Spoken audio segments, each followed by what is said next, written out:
Bueno, buenas noches, bienvenido a todos. Estamos bastante pues contentos de volver a esta serie de webinars. Teníamos ya unos días pues que no nos encontrábamos por estos lados y en esta oportunidad con un excelente tema. Vamos a estar hablando sobre lo que es el análisis microbiológico para el control de la inocuidad alimentaria. Y un webinar pues que es cortesía de Caime Consulting y que, bueno, ya saben todos como de costumbre, nuestros webinars una vez finalicen pues se les comparte por nuestro canal de YouTube. En esta oportunidad nos acompaña un excelente ponente, pues Diego Alejandro Uribe, que es microbiólogo. Bueno, su carrera tiene varias cosas, él nos las explica allí. Eh, y bueno, pues tiene harta experticia en lo que es la parte del control de la inocuidad alimentaria, pues se desempeña inclusive como experto técnico en diferentes organismos de acreditación, pues ha podido obtener inclusive la participación, digamos, en lo que es la implementación de laboratorios de ensayo microbiológico del sector de inocuidad alimentaria en diferentes organismos de acreditación, inclusive se desempeña como experto técnico para varios organismos a nivel internacional. Entonces, bueno, vamos a comentar algo aquí breve, rapidito, pues recordar que como Caime Consulting nos encuentran a nosotros por diferentes vías, por diferentes redes sociales. Tenemos por Facebook, por Instagram como Caime Consulting. Tenemos nuestra página web donde pues definitivamente allí se encuentra todo nuestra serie de servicios. Lo que es la parte de auditorías, de consultorías, de capacitaciones. Tenemos formaciones tanto en modalidad abierta, donde la encuentran en nuestra página web todos los cursos programados en cierto intervalo de tiempo, ¿no? Pero también pues lo que serían las formaciones in company, e inclusive pues llega ya, pronto le vamos a estar anunciando formalmente también otros reconocimientos internacionales que como empresa hemos encontrado o ya hemos pues pasado estos procesos y ya las hemos obtenido, ¿no? Para lo que son las partes de otras formaciones que les vamos a estar comentando próximamente. Por acá está en este caso este WhatsApp que es el que yo utilizo, este número de WhatsApp, pues también por nuestra página van a encontrar WhatsApp del personal de comercial, de venta. Y pues tenemos un grupo de WhatsApp exclusivo pues de Caime Consulting o de la comunidad de Caime Consulting donde es bien importante eh, permanecer allí porque normalmente por allí encuentran descuentos para las formaciones en vivo e inclusive van a ser de los más privilegiados también para estas próximas formaciones con reconocimiento que vamos a estar proporcionando. Entonces es bastante y además que por allí compartimos información e interactuamos. En este caso, pues el que quiera, pues escanea el QR del WhatsApp. Más tardecita, de todas maneras, les comparto por el chat el link y nos pueden acompañar. Entonces, en esta oportunidad nos acompaña, vieron que tiene más su profesión, Diego Alejandro, es biólogo, microbiólogo, tiene más de 10 años de experiencia en proyectos de diferentes alcances en empresas del rubro de ensayos, inspecciones y certificaciones, pues todo dentro de lo que es la parte de alimentos. Realizó un máster en gestión de riesgos y en planes de calidad y pues que cuenta también con una especialización en la evaluación de la conformidad con mención en laboratorios de ensayo. Bueno, se dan cuenta que a él le encanta, o sea, se ha pasado todo este tiempo en la parte de lo que es ensayos microbiológicos, pues del sector de alimentos. Se desempeña como consultor independiente y como auditor de laboratorio de ensayo para, en este caso, el organismo IAS de Estados Unidos, ¿no? Bueno, en esta oportunidad ya todos saben, Diego nos va a acompañar con este tema, buenísimo, espectacular en lo que es la parte de alimentos. Nada más ahorita para terminar de comentar, no esperamos que sea mayor a una hora, va a haber su espacio para que puedan retroalimentar, hacer alguna serie de consultas con Diego y sigue durante la sesión, por favor, todas con su micro silenciado para que no haya interrupciones. Cualquier consulta la van escribiendo a lo mejor por allí en el chat y en su momento pues él las va leyendo y las va contestando. Entonces es la dinámica del webinar como de costumbre, ¿no? Sin más preámbulos, entonces los dejo con Diego. Adelante, Diego. Muchas gracias, Deja de Norquis. compartir por acá. Perfecto, muchísimas gracias, Norquis. Muchísimas gracias a todos. Gracias por conectarse. Eh, de hecho, tengo el encargo de poder desarrollar este webinar.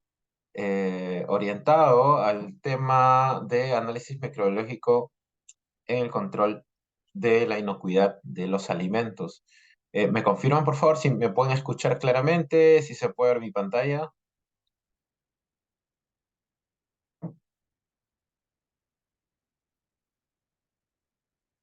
Se ve y se escucha perfecto.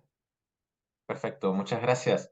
Ok, entonces veamos un poco la información que hemos preparado hoy, justamente orientado a poder eh, desarrollar lo relacionado con análisis microbiológicos, ¿sí? Vamos a ver un poco los fundamentos orientados a los análisis microbiológicos, ¿sí? Comenzando primero por los microorganismos en el agua. De hecho, el agua se utiliza en enormes cantidades y la microbiología del agua tiene como objetivo permitir que ésta sea segura.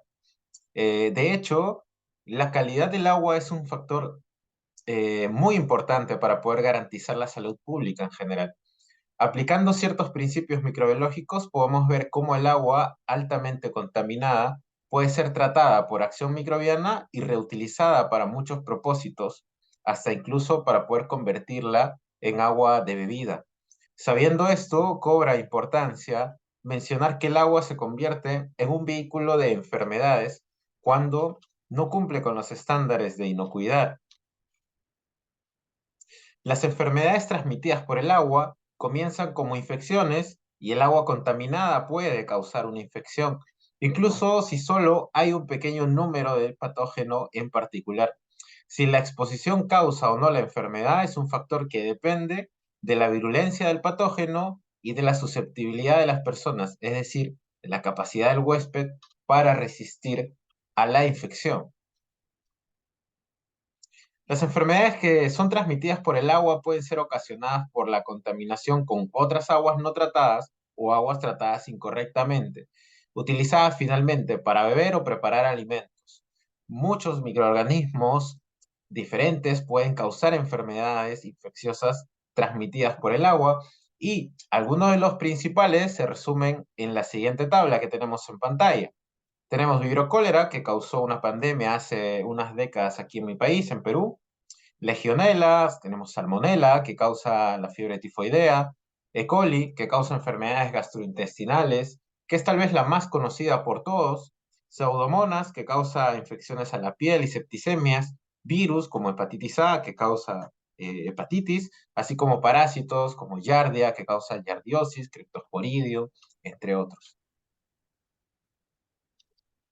Entonces, el agua, que parece perfectamente transparente, aún puede estar contaminada con un alto número de microorganismos y, por lo tanto, representar un riesgo de enfermedad. No es práctico analizar el agua para detectar cada organismo patógeno que pueda estar presente. Por lo tanto, las aguas potables, como las recreativas también, se prueban rutinariamente para detectar microorganismos indicadores específicos, cuya presencia señala su potencial para poder transmitir enfermedades.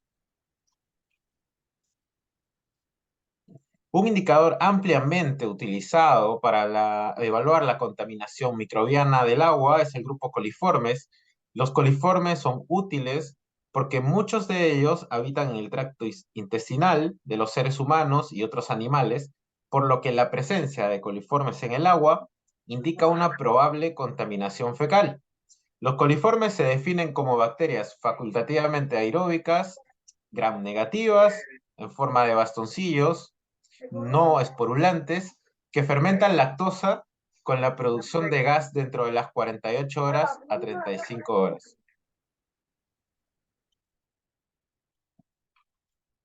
De hecho, esta es una característica muy importante que se utiliza dentro de los métodos de ensayo, con la finalidad de poder cuantificar los microorganismos, en este caso coliformes, en el agua que se utiliza en la industria alimentaria.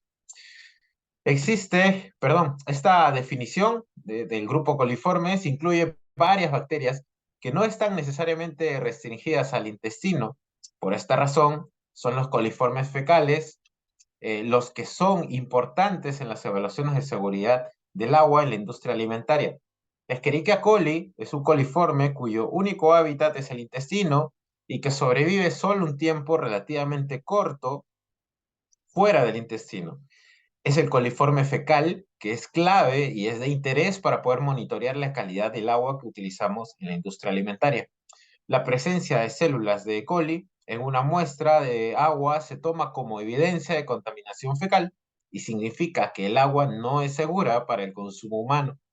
A la inversa, sin embargo, la ausencia de E. coli no asegura que una fuente de agua sea potable porque otras bacterias patógenas o virus patógenos o protozoarios aún podrían estar presentes en esta matriz. Sabiendo esto, aquí observamos, por ejemplo, información que es extraída de la guía para agua de bebida que es publicada por la OMS, la cual menciona que los microorganismos indicadores se utilizan para propósitos de identificar contaminación fecal en el monitoreo de verificación y vigilancia, para evaluar la eficacia de procesos como la filtración o desinfección, así como para evaluar la integridad y limpieza de los sistemas de distribución de agua. Es decir, en cada uno de los procesos de distribución de agua se puede monitorear la presencia de coliformes y esto va a significar que estamos monitoreando la calidad o la inocuidad de esta. Son los tipos de monitoreo estos los que plantea OMS, considerando microorganismos como E. coli y otros coliformes, así como heterótrofos, colífagos, entre otros. Y ya que mencionamos heterótrofos, aquí traemos también otros ejemplos. Esta información se extrae del reglamento de la calidad del agua para consumo humano que está vigente en mi país, en Perú. Y podemos ver aquí los límites máximos permisibles para parámetros microbiológicos y parasitológicos, ¿no? Por ejemplo, en el caso de heterótrofos, es necesario mencionar que se prueba una cantidad de heterótrofos que si bien tiene poco valor como indicador de presencia de algún patógeno, puede ser útil en el monitoreo operativo como indicador de tratamiento y desinfección en la cadena alimentaria, donde el objetivo es mantener siempre los números lo más bajo posible. Además, se puede utilizar el recuento de heterótrofos en la evaluación de la limpieza e integridad de los sistemas de distribución y la presencia posible de biopelículas en los sistemas de distribución de agua. Después de la desinfección de un sistema de distribución de agua en la industria alimentaria, por ejemplo, se esperaría que los números de microorganismos heterótrofos fueran bajos. Muy por el contrario, si fueran altos, estos recuentos pueden indicar un deterioro de la limpieza y posiblemente algún estancamiento o el posible deterioro o, perdón, desarrollo de biopelículas. Hablemos de los virus también que están presentes en esta tabla.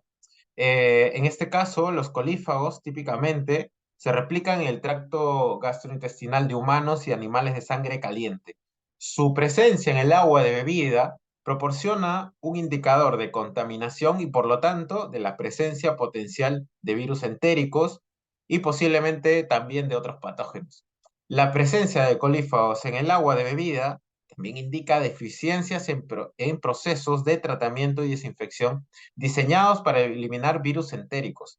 La ausencia de los colífagos en los sistemas de suministro de agua no confirma la ausencia de patógenos como virus entéricos y parásitos protozoarios. Sin embargo, es útil para realizar un ejercicio de correlación que nos permita concluir sobre lo que está ocurriendo con nuestra agua en cuanto a calidad microbiológica, considerando que estos parámetros pueden ser importantes para monitorearlos dentro de la industria alimentaria. Hablemos un poco respecto a los microorganismos en los alimentos. Tenemos aquí una pregunta de Martín. Buenas noches, Martín.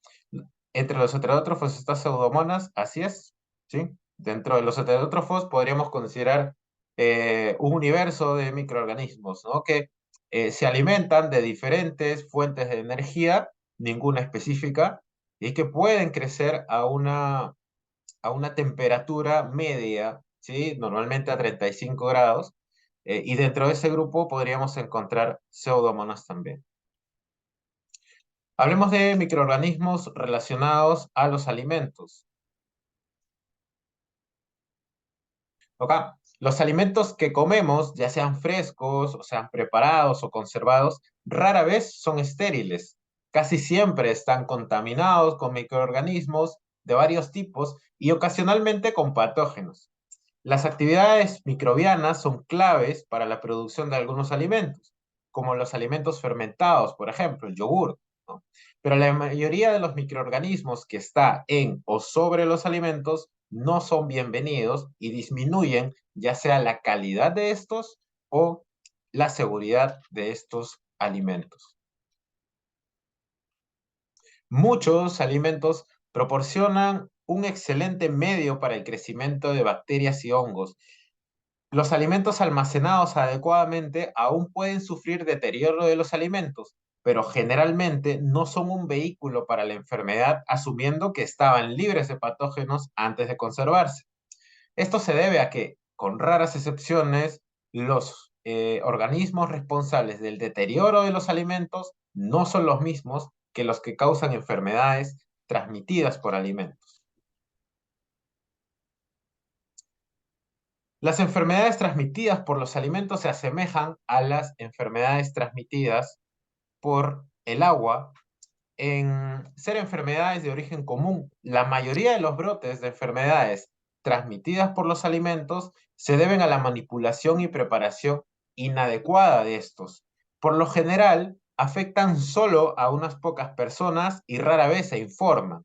Sin embargo, los brotes ocasionales de enfermedades, debido a fallas en la manipulación y o preparación segura de alimentos en restaurantes o plantas de procesamiento y distribución de alimentos, pueden afectar a un gran número de personas en regiones geográficamente extendidas. Las enfermedades transmitidas por los alimentos y el muestreo microbiano involucra conocer que estas son de dos tipos, ¿sí? Las infecciones alimentarias y las intoxicaciones alimentarias. Algunas enfermedades transmitidas por los alimentos entran en ambas categorías también. Sin embargo, es necesario precisar que la intoxicación alimentaria resulta de la ingestión de alimentos que contienen toxinas microbianas preformadas. Los microorganismos que produjeron estas toxinas no tienen que crecer en el huésped, es decir, en la persona, y puede que ni siquiera estén vivos o sean viables al momento en el que se consume el alimento contaminado. La ingestión y la actividad que ocasiona la toxina es lo que causa la enfermedad. A eso se le llama intoxicación alimentaria. Un ejemplo puede ser lo relacionado con Clostridium botulinum y las toxinas de Staphylococcus y Streptococcus, por ejemplo. A diferencia de una intoxicación alimentaria, la infección alimentaria se produce por la ingestión de alimentos que contienen un número suficiente de patógenos viables para causar la colonización y el crecimiento del patógeno en el huésped, lo que en última instancia resulta como una enfermedad. Las infecciones alimentarias son las enfermedades transmitidas por los alimentos más comunes en los Estados Unidos, por ejemplo, y representan 4 de las 5 principales enfermedades transmitidas por alimentos. Tenemos algunas que se mencionan en esta tabla que causan infecciones e intoxicaciones alimentarias. 8 microorganismos representan la gran mayoría de las enfermedades transmitidas por los alimentos, hospitalizaciones y muertes en los Estados Unidos. Especies como Salmonella, Clostridium perfringens, Campylobacter jejuni, Staphylococcus aureus, Listeria monocytogenes, Escherichia coli, Norvirus, Toxoplasma, que es un protozoario, ¿ok? Entre otros microorganismos que representan muchas de las enfermedades que son transmitidas por alimentos. A diferencia de esto, y como lo habíamos mencionado, tenemos también posibilidad de que existan microorganismos que deterioren los alimentos. Los alimentos frescos suelen ser deteriorados por una amplia variedad de bacterias y hongos. Las propiedades físicas y químicas de los alimentos varían ampliamente y cada alimento se caracteriza por su nivel de humedad y los nutrientes que contiene, así como otros factores, ¿no? Como su acidez o alcalinidad. Como resultado, cada alimento susceptible suele ser estropeado por un grupo específico de microorganismos. El tiempo requerido para que una población microbiana alcance un nivel significativo en un producto alimenticio terminado depende tanto del tamaño de la población inicial como de la tasa de crecimiento durante la fase exponencial. Los números microbianos en un producto alimenticio pueden ser inicialmente tan bajos que no se puede observar ningún efecto medible. Y eso es muy importante considerarlo, sobre todo cuando aplicamos estos principios en los métodos de ensayo. Por lo tanto, una porción no consumida de un producto alimenticio que es sabroso y se come un día puede estropearse gravemente al siguiente. El tipo de deterioro de los alimentos y la composición microbiana que genera el deterioro depende tanto del producto alimenticio como de la temperatura de almacenamiento. Comúnmente los microorganismos que deterioran alimentos son los cicrotolerantes, ¿no? Lo que significa que aunque crecen mejor a temperaturas superiores a 20 grados, también pueden crecer a temperaturas en refrigeración, es decir, de 3 a 5 grados, por ejemplo.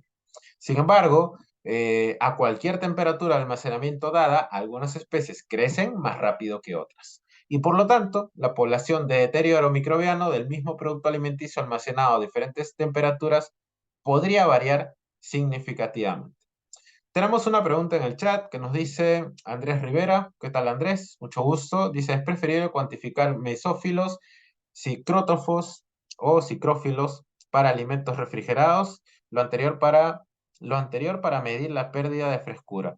Bueno, sería preferible cuantificar mesófilos debido a que normalmente las regulaciones de inocuidad de diferentes países establecen niveles permisibles de mesófilos como alternativa para poder evaluar la frescura de alimentos, ¿sí? Ya por un tema de investigación tal vez o por un tema de desarrollo de productos, sí sería interesante medir psicrófilos o cuantificarlos en los laboratorios de la industria alimentaria para poder identificar cuál es la vida útil que va teniendo el producto o cómo se va deteriorando, aunque existan condiciones de conservación. Agradeciendo la pregunta, y justamente vamos a hablar un poco, ya que hemos mencionado el término crecimiento microbiano, y para poder comprender los principios aplicables a los análisis microbiológicos, es necesario hablar un poco sobre cómo se comporta el crecimiento microbiano. ¿Ok? Lo que tenemos aquí, lo que tenemos aquí es una gráfica típica relacionada al crecimiento microbiano. ¿Ok? Recordemos lo que mencionamos en las diapositivas anteriores. El tiempo requerido para que una población microbiana alcance un nivel significativo en un producto alimenticio determinado depende tanto del tamaño del inóculo o de la población inicial como de la tasa de crecimiento durante la fase exponencial. ¿Qué significa esto? El crecimiento microbiano tiene un comportamiento exponencial. Y si graficamos una relación entre alguna forma de recuento versus el tiempo, como lo podemos ver aquí, obtendremos una gráfica como esta, donde es posible identificar el incremento en diferente proporción en tres etapas, que están muy marcadas, que va evidenciando el crecimiento de la población de microorganismos en algún medio, sea un alimento o un cultivo en el laboratorio.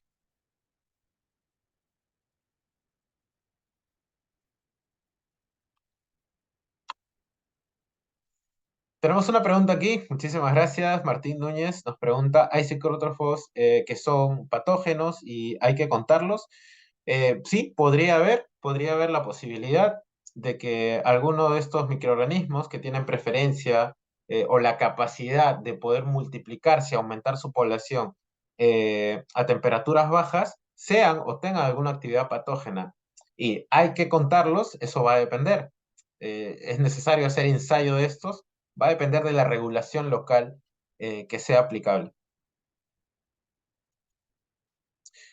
Deliana nos dice, ese medio también puede ser una superficie de contacto. Así es, así es.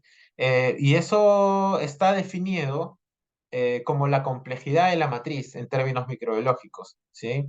Los microorganismos son capaces de utilizar cualquier fuente de energía ¿sí? Cualquier fuente de carbohidratos o de algún compuesto químico que les genere energía, que les permita potenciar su crecimiento y lograr lo que ven aquí, que es una curva exponencial de crecimiento. Y las superficies también definitivamente pueden ser una fuente de crecimiento para el microorganismo. Llamemos superficies vivas, ¿no? Por ejemplo, las manos de los manipuladores que van operando en la industria alimentaria, o las superficies inertes, ¿no? Como los utensilios de cocina, algunas tablas de picar o mesas de trabajo, que de pronto, al no haber sido sanitizadas adecuadamente, tienen restos de alimentos que se convierten en superficie y sustrato para el crecimiento microbiano. Muchísimas gracias.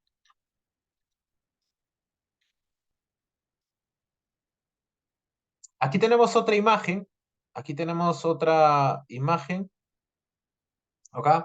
Que representa también el crecimiento de los microorganismos. Nuevamente, una relación gráfica entre alguna forma de recuento, ¿sí? Que para este caso hablamos de concentración de biomasa, versus el tiempo, en donde observaremos el crecimiento, para este caso expresado en concentración de biomasa de células, eh, cómo se va desarrollando conforme ocurre o conforme va pasando el tiempo de exposición de la población microbiana al sustrato existente, en este caso.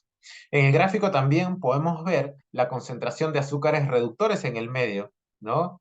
En donde está aumentando la población, pero se evidencia también una disminución de concentración de sustratos reductores. Esto evidencia que mientras incrementa la población bacteriana, se reducen las fuentes de carbono en un medio de cultivo y que es naturalmente porque los microorganismos necesitan de esta fuente que obtienen de un medio de cultivo, de un alimento o de los compuestos químicos que componen la matriz, que puede ser agua o alimento, para poder expresar su crecimiento. Judith, ¿cómo estás? Buenas noches. Tiene un comentario por aquí. En el caso de almacenes frigoríficos, ¿qué bacterias o análisis ambiental o de superficie se realizaría? ¿Ok? Normalmente cuando se hacen monitoreos ambientales, eh, se utilizan microorganismos o se buscan microorganismos que permitan identificar la carga microbiológica en el espacio, ¿sí? Normalmente no se buscan patógenos en ambiente, ¿sí? De lo que se busca es identificar la cantidad de microorganismos aerobios mesófilos, ¿sí? Que son microorganismos que están presentes en el ambiente y por medio de técnicas de sedimentación en placa, que es la más común y la que está estandarizada en diferentes referencias, se realizan recuentos de bacterias en el ambiente o en el aire, ¿sí?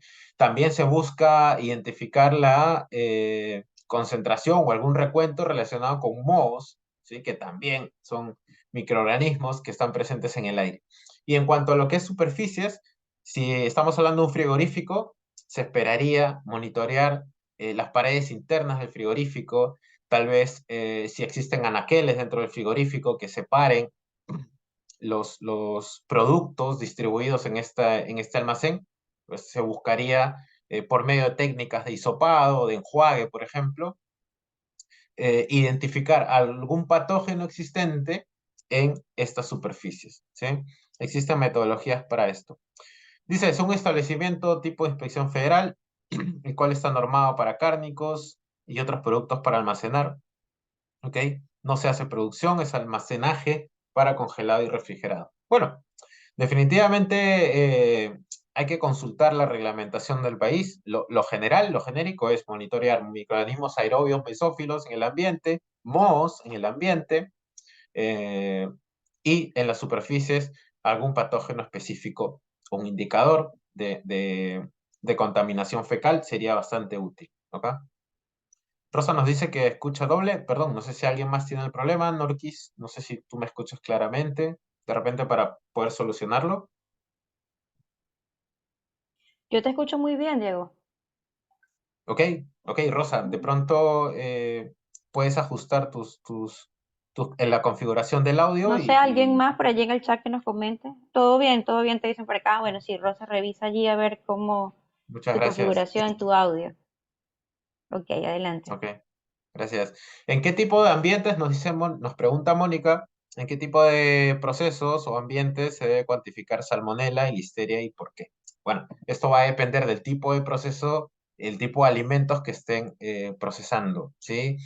Normalmente si trabajan, por ejemplo, con ovoproductos o productos que vienen del huevo, eh, es necesario hacer un monitoreo relacionado con las superficies vivas y superficies inertes para poder identificar salmonela y listeria, ¿no?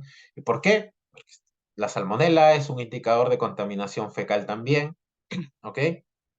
Eh, que está muy relacionado con los ovoproductos, ¿sí? Esto va a depender, Mónica, del proceso productivo que tenga, en este caso, la industria a la que representas. Definitivamente industria alimentaria, pero va a depender del tipo de productos que estén manipulando. En función de eso, consulta las reglamentaciones de tu país con respecto a los criterios microbiológicos o los límites permisibles de microorganismos para que puedas identificar los microorganismos o patógenos específicos que buscas medir. Como buena práctica y en general, debería ser un patógeno que esté relacionado con el tipo de producto que están procesando. De manera genérica, E. coli podría servir, pero si es un producto o un producto cárnico, sí sería de mucho más provecho poder buscar la presencia de salmonela, ¿no? Para evitarla naturalmente. ¿Ok? ¿Cómo determino, nos dice Dylan, ¿cómo estás? ¿Cómo determino los puntos del programa de monitoreo de patógenos para una fábrica de alimentos, en este caso de pastas? Bueno, podrías consultar los puntos críticos que han determinado en su plan HACCP, ¿sí? Naturalmente los puntos críticos es donde hay que controlar temperaturas, eh, como materia prima o como o como producto terminado también, con la finalidad de monitorear la eficacia de los procesos.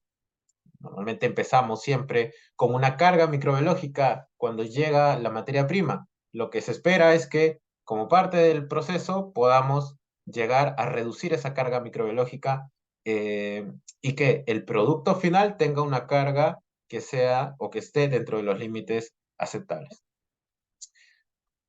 Bueno, nos dicen que se escucha bien. Vamos a avanzar un poco, luego vamos respondiendo algunas preguntas.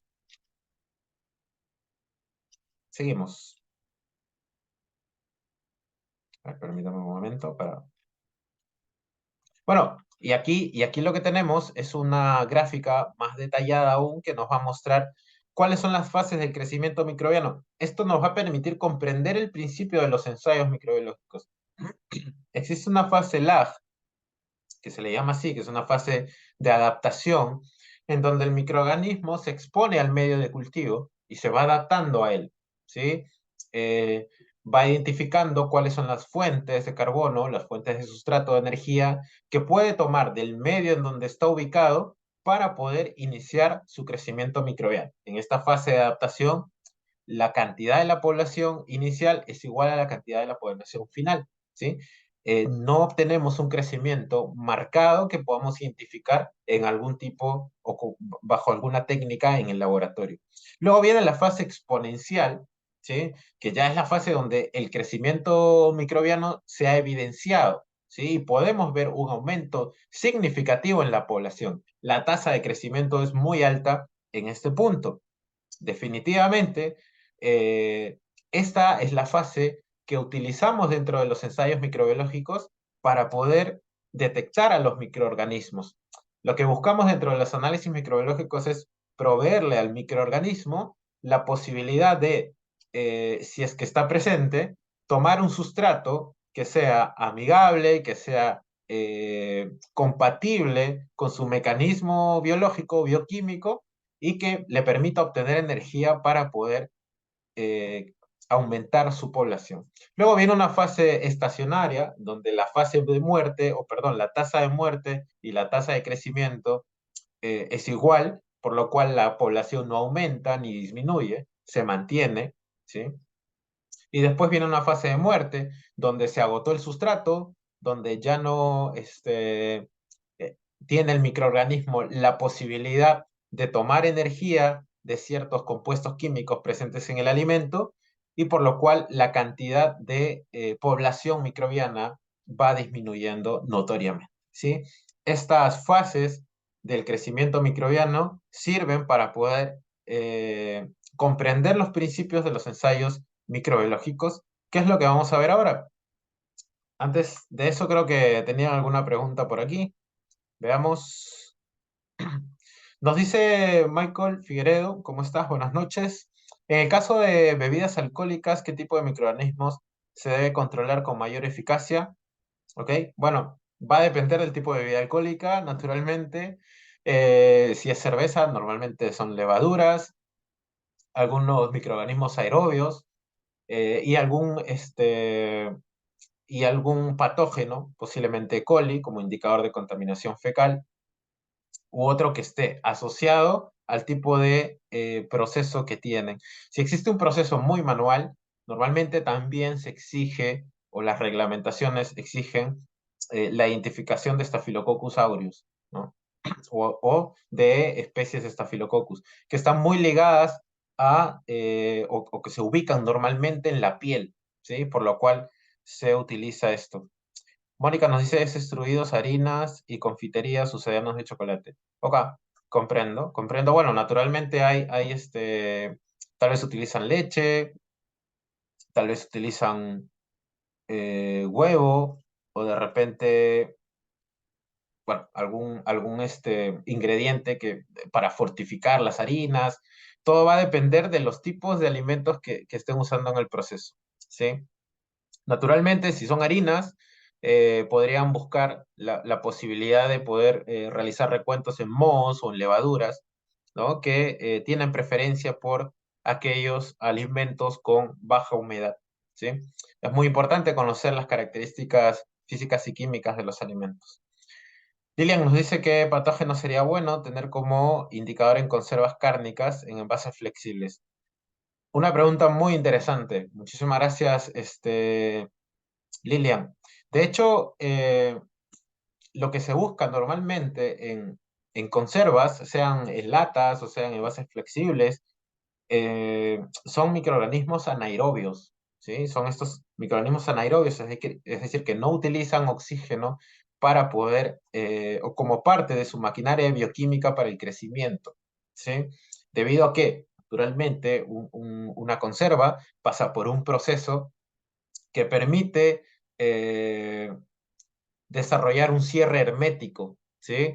Y limita la concentración de oxígeno presente en el interior del envase del producto, por lo cual no se espera, a menos que exista una falla en el cierre correcto de las conservas, no se espera encontrar microorganismos aerobios, es decir, que utilizan o que crecen bajo condiciones aeróbicas, sino por el contrario, se buscan por medio de métodos de ensayo estandarizados, eh, encontrar o no encontrar microorganismos anaeróbicos, dentro de los cuales podríamos citar a Clostridium, entre otros patógenos. Dylan nos dice muchas gracias, no, gracias a ti, Dylan. Adelia nos dice, para el procesamiento de mariscos, como el cangrejo y pescado, el agua es un elemento clave. ¿Qué recomendaciones puede dar para mantener la calidad de agua potable, ya que se utiliza en todo el proceso? Bueno, ya que hemos hablado de crecimiento microbiano, volviendo un poco a ese punto, el crecimiento microbiano se puede controlar. En casa lo hacemos. Cuando refrigeramos alguna fruta o refrigeramos algún alimento que hemos preparado, lo que estamos haciendo es disminuir la temperatura para quitarle al microorganismo las condiciones ideales para el crecimiento. Y con eso estaríamos controlando el crecimiento microbiano en un alimento. ¿Ok? En el agua, lo que es clave es mantener la concentración de cloro en niveles adecuados que permitan inactivar el crecimiento microbiano. ¿Sí? En el agua, o la acción que tiene el cloro en el agua, es de poder neutralizar el crecimiento microbiológico. Sin embargo, es importante, si es que van a controlar el cloro en el agua, tener un pH o un rango de pH óptimo para la acción del cloro. Existen muchos casos en los cuales eh, por más que el agua tenga cloro, si no está en el pH apropiado, el cloro no actúa, ¿sí? Existen casos en los cuales, por más que el agua tenga cloro, si es que esta agua tiene materia orgánica, la materia orgánica bloquea la acción del cloro y ya no tiene acción sobre los microorganismos. Entonces, es importante, bajo el comentario y la pregunta, mantener el nivel de cloro en condiciones apropiadas y también mantener el rango de pH apropiado para que el cloro pueda actuar. ¿Ok?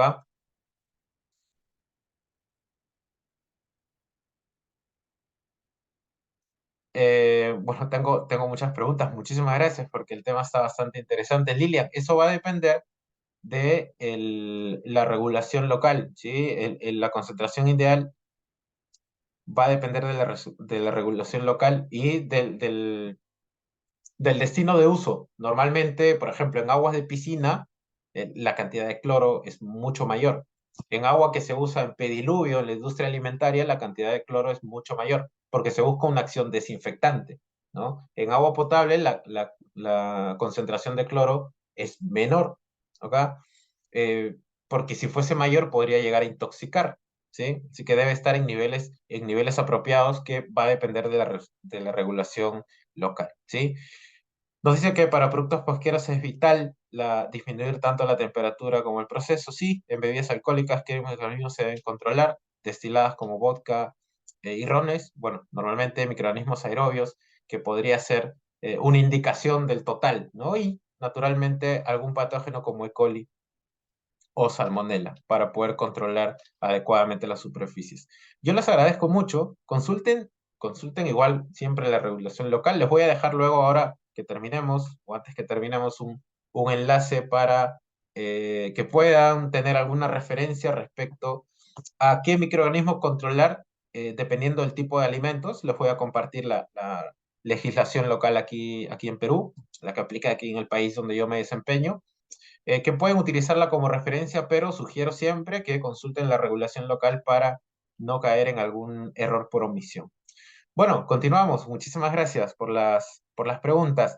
Entonces, recuerdan que habíamos mencionado que no es práctico analizar el agua para poder detectar cada microorganismo patógeno que pueda estar presente, por lo que rutinariamente se realizan ensayos para poder tomar decisiones, cuantificando la concentración de microorganismos indicadores, ¿no? Entonces, para esto se utilizan métodos de ensayo, que son instrumentos de medición, que son complejos, porque, dale, una regla también es un instrumento de medición, pero un ensayo combina diferentes magnitudes, diferentes principios técnicos, diferentes principios teóricos que nos permiten obtener un valor que va a representar la cantidad, en este caso, de microorganismos presentes en una muestra. Los métodos estandarizados se utilizan de forma rutinaria para detectar coliformes y coliformes fecales en muestras de agua. Un método muy común es el procedimiento que se utiliza con filtros de membrana, en el que al menos 100 mililitros de agua o de muestra de agua recolectada se pasa a través de un filtro de membrana que es estéril, el cual atrapa cualquier bacteria que está presente en la muestra en la superficie de este filtro. El filtro se coloca en una placa, por ejemplo, de un medio de cultivo llamado eosina azul de metileno o MB, que es selectivo para las bacterias gram negativas que utilizan lactosa como fuente de energía. Por ende, este medio de cultivo tiene lactosa como uno de sus componentes para que los microorganismos gram negativos, coliformes, indicadores de contaminación fecal, utilicen este azúcar como fuente de energía para su crecimiento. Obviamente, se le llama medio selectivo porque todos aquellos otros microorganismos presentes en la muestra y que no utilizan o que no son capaces de utilizar la lactosa como fuente de energía no crecerán para la detección, en este caso, de coliformes. El medio de cultivo MB también es diferencial porque permite sesgar o diferenciar presuntivamente especies fuertemente fermentativas como E. coli, que puede distinguirse de especies débilmente fermentativas como Proteus en agua. También existen medios selectivos que están disponibles que no solo detectan coliformes fecales, sino también identifican específicamente E. coli simultáneamente. ¿Sí? Y eso es lo que vemos en esta gráfica, en la imagen B. Una prueba muy popular que está basada en placas se fundamenta en la capacidad de E. coli para poder metabolizar una combinación de dos sustancias químicas específicas para formar un compuesto azul fluorescente. Un medio líquido comúnmente utilizado revela si los coliformes están presentes y también detecta específicamente E. coli. Esto lo podemos ver en la imagen C. En un medio de cultivo con diferenciador de fluorescencia examinado bajo un filtro de luz ultravioleta, una colonia de E. coli podría mostrar una fluorescencia azul oscuro, como se observa en la imagen B, y aquellos coliformes que no metabolizan este compuesto podrían formar colonias blancas o azul claro. ¿Sí? Otro ejemplo, como les mencionaba en la imagen C, se muestra el sistema de pruebas de la empresa IDEX Colilert, que cuando se le añaden reactivos específicos al agua y ésta se incuba por 24 horas, desarrollan un color amarillo con turbidez si es que están presentes los coliformes, como ven en la parte derecha, y se genera fluorescencia si es que está presente E. coli. Esta es una de las formas que se utiliza para poder cuantificar microorganismos. ¿Ok? ¿Qué tal? ¿Cómo estás, Judith? Nos pregunta qué diferencia hay entre los resultados para agua con respecto a NMP y UFC, cuándo solicitar filtración de membrana y cuándo otro método para coliformes. Gracias, Judith, por la pregunta. Respondo rápidamente y vamos a pasar justo a NMP. Pero, ¿en qué caso solicitar qué tipo de métodos? Súper buena pregunta. ¿Sí? Consulten la regulación. Por ejemplo, aquí pueden ver la regulación de mi país, donde se pide que se evalúe E. coli y especifica una unidad de medida, así como un límite permisible. ¿Sí? La unidad de medida que está asociada a este límite permisible está expresado en UFC, que son unidades formadoras de colonia, entre 100 mililitros. Esto ya nos sugiere qué tipo de metodología necesito. No pediría una metodología que no me permita evaluar conformidad de acuerdo a una regulación específica para lo que estoy buscando evaluar. ¿Sí? Eh, por ejemplo, en el caso de otros métodos, otros parámetros como huevos del Mintos, lo que nos pide es la cantidad de organismos, la cantidad de huevos del Mintos por litro. ¿Sí? El límite permisible es cero. ¿Qué quiere decir? Que necesito aplicar o solicitar a mi proveedor de ensayos que utilice un método cuantitativo, que me permita dar un valor, un número, ¿sí? Y tal vez no uno cualitativo, porque el cualitativo me podría decir si hay o no hay, pero el cuantitativo me va a dar un valor. Entonces, va a depender mucho de la regulación local para poder saber eh, qué metodología utilizar, ¿sí?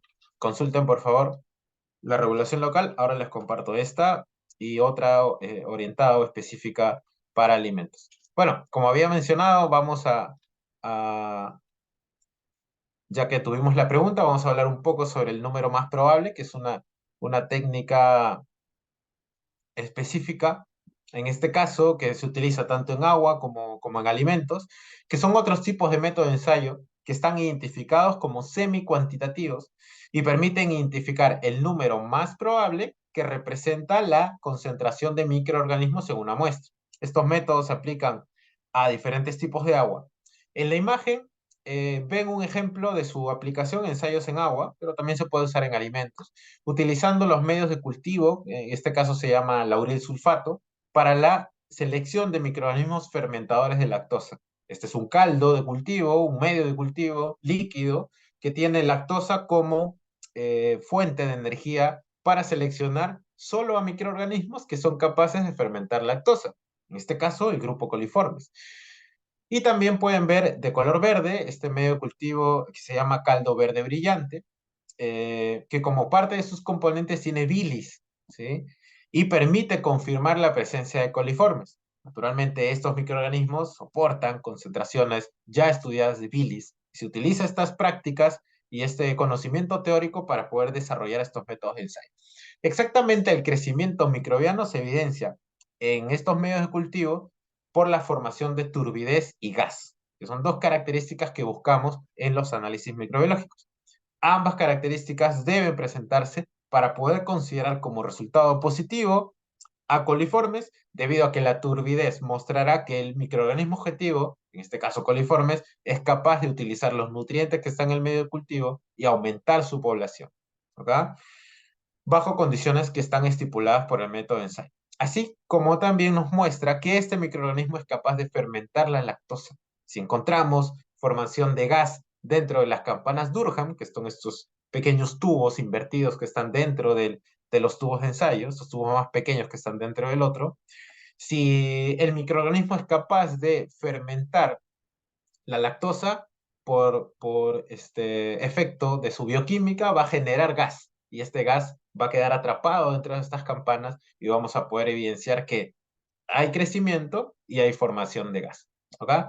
El desarrollo de este método de ensayo, ya de forma mucho más específica sobre cómo implementarlo, sobre cómo utilizarlo, eh, lo vamos a desarrollar en un curso que seguro Norquis ya nos va a dar un poco más de información al respecto. Luego de esto se realiza la lectura de estos resultados. Para esto hay tablas que ya están estandarizadas. Existen metodologías normalizadas reconocidas internacionalmente, como las que están publicadas en el Standard Methods, por ejemplo, ¿no? O en metodologías ISO, o en metodologías con normativas locales también, que lo que hacen es poder eh, cuantificar de alguna forma, porque son métodos semi-cuantitativos, ¿sí? Bajo cierta probabilidad estadística, cuál es la concentración de microorganismos en esta muestra. Por ejemplo, si fuese una muestra de agua potable, necesitaríamos realizar un ensayo que requiera, perdón, de utilizar una cantidad específica de la muestra eh, y sembrarla, ¿sí? En cada uno de los tubos de ensayo, que de acuerdo a la metodología podría variar. Luego estos valores obtenidos se comparan con tablas que nos van a dar finalmente la concentración de microorganismos existentes. ¿Ok? Veamos un poco lo relacionado con microbiología de alimentos antes que nos gane el tiempo. Giovanni nos pregunta cuál ha sido la evaluación de las ETAs relacionadas con priones en América Latina. Sigue siendo un riesgo latente, sí, debería tomarse en cuenta en los análisis de peligro de los productos derivados de bovinos y otras especies de consumo humano. Bueno, si es una pregunta relacionada con opinión, pues diría que sí, ¿ok? Sin embargo, normalmente las regulaciones se basan mucho en la casuística o en los datos que podrían existir en cuanto a enfermedades existentes, ¿sí?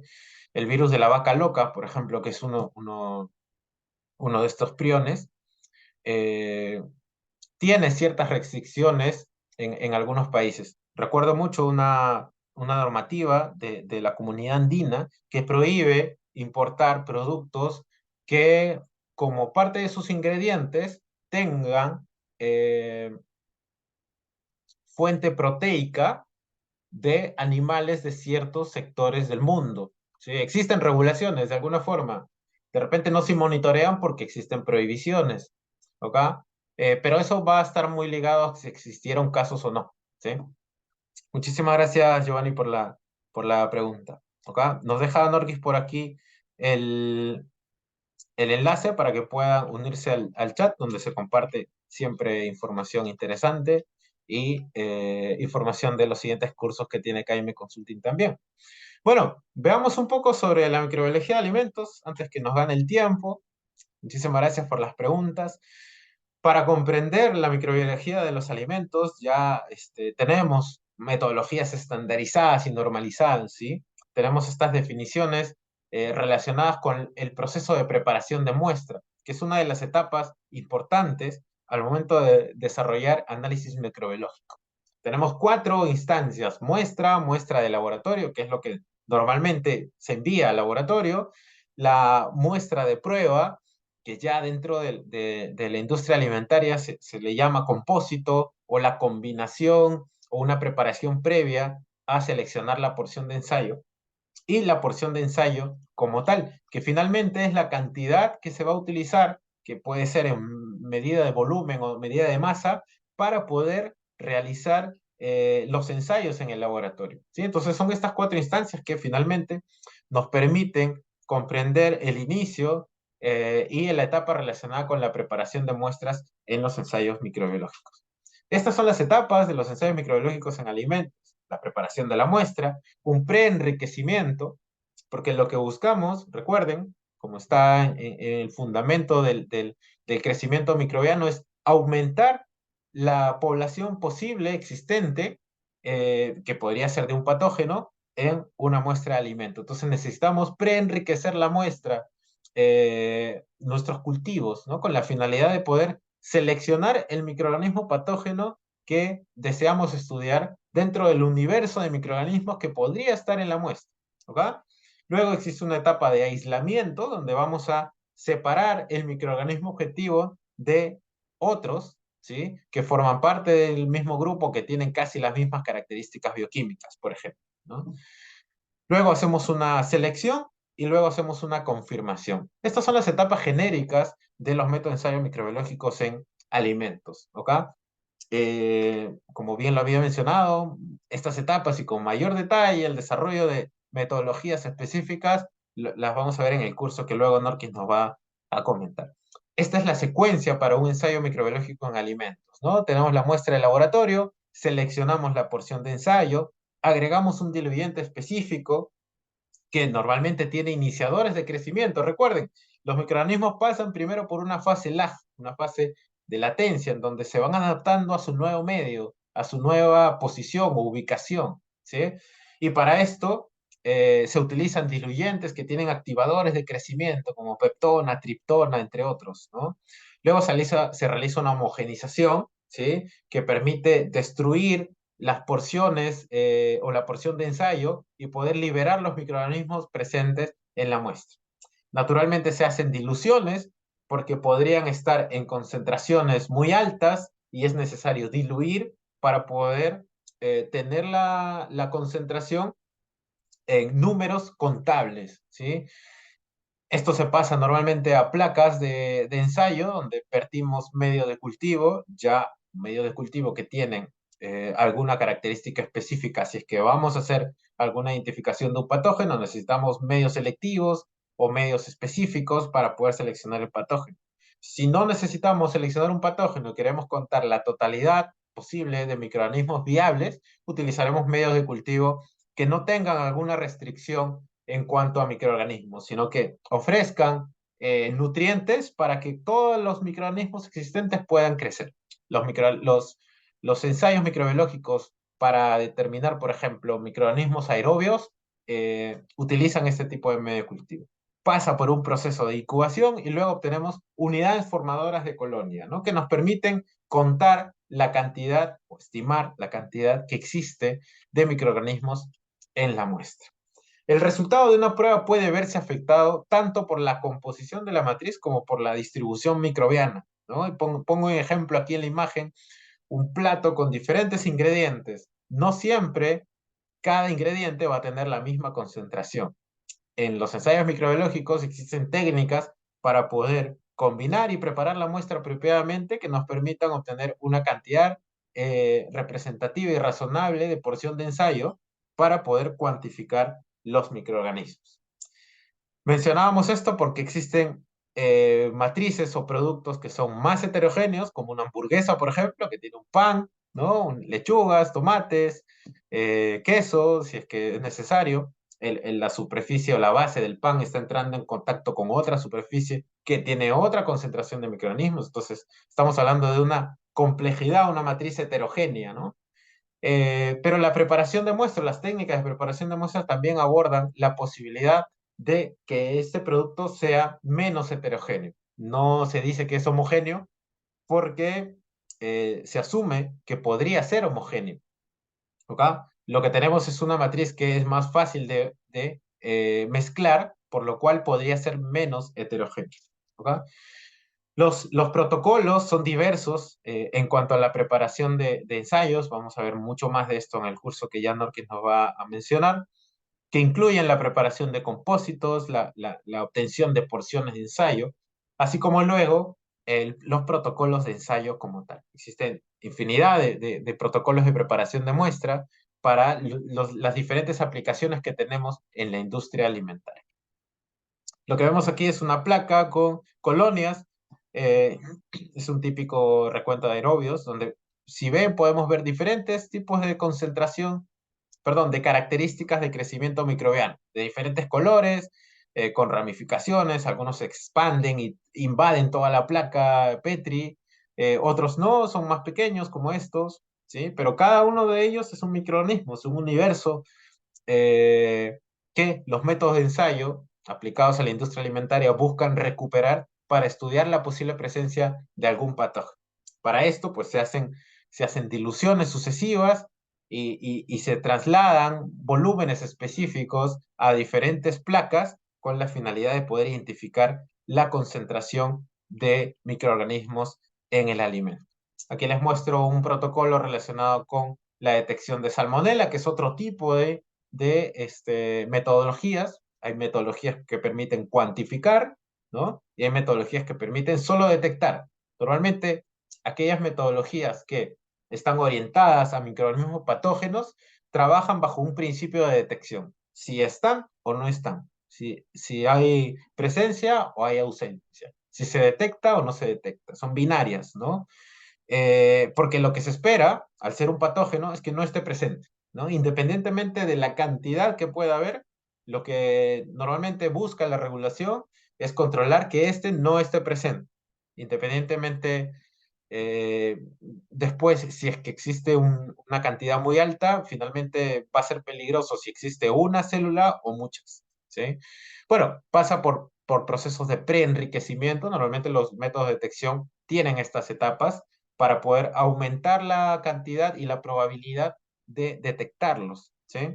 Pasan por procesos selectivos, donde de todo un universo de microorganismos buscamos seleccionar solo alguno, ¿ok?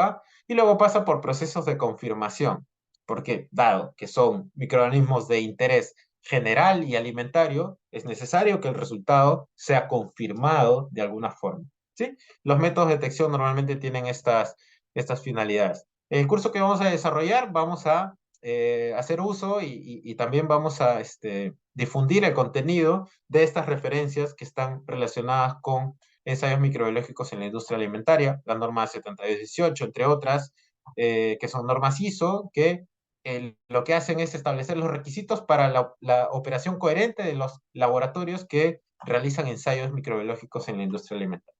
Como parte del contenido de estas, por ejemplo, está la clasificación de categorías. Y como parte de esta clasificación de categorías, existe diferentes microorganismos que están asociados a cada una de estas categorías, que se espera buscar, que se espera encontrar, ya sea porque es necesario estudiarlas para ver si están presentes porque son algún patógeno o es necesario estudiarlas para poder evaluar la frescura de estos alimentos. ¿Ok? Muchísimas gracias más bien por las preguntas, nos ha permitido desarrollar un poco más, es una introducción al curso que vamos a tener y estuvieron muy interesantes las preguntas. Gracias, Norquis. No, gracias a ti, Diego, excelente, sin desperdicio. Para mí estuvo sin desperdicio. ¿Qué tal, chicos y chicas? ¿Cómo les pareció? Bueno, buenísimo. Nada, pues entonces agradecerle a Diego por este preámbulo, porque la verdad que es un tema, pero de mucha tela que cortar, bastante infinito. Estos webinars sin preguntas definitivamente tampoco tienen sentido, ¿verdad? Cada una de las preguntas ha ayudado a enriquecer, a fortalecer. ¿Para qué tenías una pregunta? No sé si la contestaste, Diego, en cuanto al preenriquecimiento. Eso no sé si la llegaste a ver. No la llegué a contestar. Si me la copias tal vez, de repente no me Ya, ha llegado dice, al el chat. preenriquecimiento se trata de revivir a las que tengan daño subletal. Sí, naturalmente. O sea, por la complejidad que tiene algún alimento, ¿sí? Podría estar presente el microorganismo patógeno o cualquier otro microorganismo, pero bajo una condición que no sea viable, ¿sí? Dañado tal vez por la presencia de diferentes compuestos químicos que van a estar en el alimento. Dale, dentro de una comida, por ejemplo, preparada en casa, usamos diferentes ingredientes y cada uno de ellos tiene principios activos naturalmente, sobre todo los vegetales, ¿no? Tienen principios activos que podrían afectar al crecimiento microbiano. Dale, pero afectarlos, no eliminarlos. Entonces, podría estar el patógeno ahí, pero afectado justamente por la composición química del alimento. El preenriquecimiento, la función que tiene es de otorgar las condiciones apropiadas para que este microorganismo pueda ser recuperado en un método de ensayo, e identificar si efectivamente estuvo presente ahí. Genial, buenísimo. Bueno, voy a compartir por acá entonces, no sé, me comentas, Diego, si ya están viendo mi pantalla. Bueno, fíjense Sí, que como le estaba comentando Diego, pues en efecto, pues también vamos a estar en el mes de noviembre desarrollando una formación completa sobre este tema. Una formación que de hecho lleva por nombre Análisis microbiológico para el control de la inocuidad alimentaria, que va a estar desarrollada en tres sesiones en esta fecha, 7, 9 y 13 de noviembre, en el horario de 7 a 10 pm, hora de referencia Perú, ¿no? ¿Y ustedes saben quién va a ser el ponente? Bueno, yo quedé encantada con Diego. Entonces, pues Diego va a ser pues justamente el expositor, el instructor, porque ya llamémosle el instructor de esta formación, donde además pues van a tener ustedes lo que es la ponencia y además el acceso a la plataforma académica, donde se les comparte el material de lo que son los PPT desarrollados, cualquier otro material de complemento, pues una formación completa por la plataforma académica. También se les comparte las grabaciones de cada sesión. Entonces, pues definitivamente va a ser una formación bastante completa, ¿no? Y pues también van a tener su certificado de participación y aprobación, claro, porque se le hace un pequeño test, un pequeño cuestionario finalizando la formación para que puedan optar pues por su certificado de participación y aprobación.